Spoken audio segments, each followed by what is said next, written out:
President, Conference, my name is Latifa ابوشقرة. I'm a first-time delegate and a first-time speaker. Thank you. I'm representing the Ealing Division in London, and I begin my address in the name of the Most High. Assalamu alaikum. Alaikum salam. When certain politicians and the media use the term muscular liberalism, that's just another word for racism and Islamophobia. This stance on Islam has led them into primary schools to ascertain why young girls wear the hijab, as it could be interpreted as a sexualization of these young girls. I say shame on OFSTED for victimizing young girls, for choosing to wear religious articles of clothing. There is no such measure made for other religions or other articles of religious wear. This stance has other ramifications. It signals to the British public and emboldens groups such as EDL, BNP, and other fascist and racist groups that women are oppressed by Islam, are made insubordinate to the men that supposedly forced them to wear it, and that it is the job of the British state to liberate us. We reject this imperialistic saviour thinking.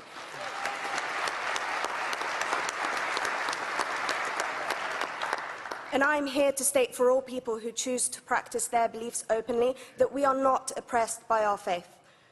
Islam is not one homogeneous block. There are Muslim women who do not wear the hijab, and that is their interpretation of their faith.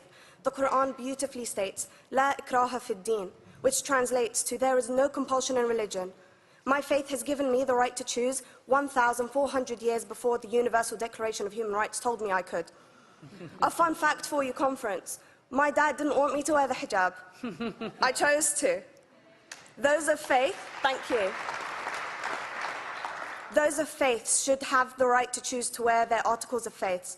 Sikhs wearing the turban, Jews wearing the kippah, or Christians wearing the crucifix. Practicing my right to freedom of expression through the hijab empowers me and other women like me to know that we are able to make decisions for ourselves. Through the hijab, women like me feel empowered to overcome the social expectations of sexualization that is relevant and has currently resulted in many cases of anxiety and worse. I can speak for myself and others like me. At school, I was able to focus more on the thoughts that were running through my mind than how good I looked to the world. The NUT has supported a woman's right to choose when it comes to pregnancy. I want conference to support my right to wear the hijab.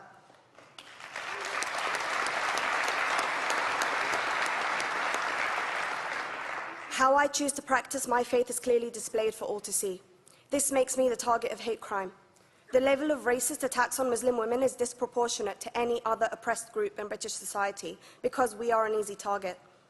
This decision by OFSTED has ramifications beyond the school gates and must be seen in the context of increased attacks on the Muslim community and perpetuates the outdated notion that Muslim women are victims.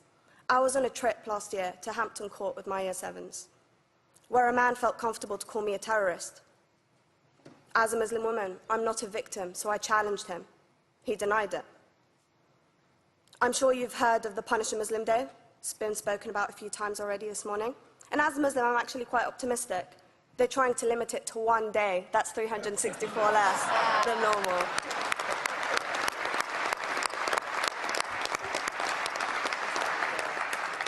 But let's be clear, conference. Islamophobia and other forms of racism affects non-Muslims too.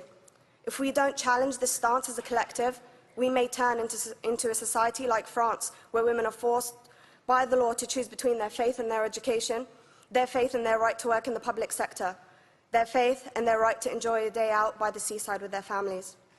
I want to end by stating that I came to this country as an 8-year-old refugee. We are Palestinians, forced out of our land in 1948. We lived in third world conditions, similar to those in Calais for 60 years. Here, I received the support I needed to study law at university and become a secondary school citizenship and PSHE teacher, and a school rep. An injury to one is an injury to all, and I want to thank the Union for its stance on all oppressed groups, in particular mine, Palestine. Thank you, conference. Thank you, Latifa.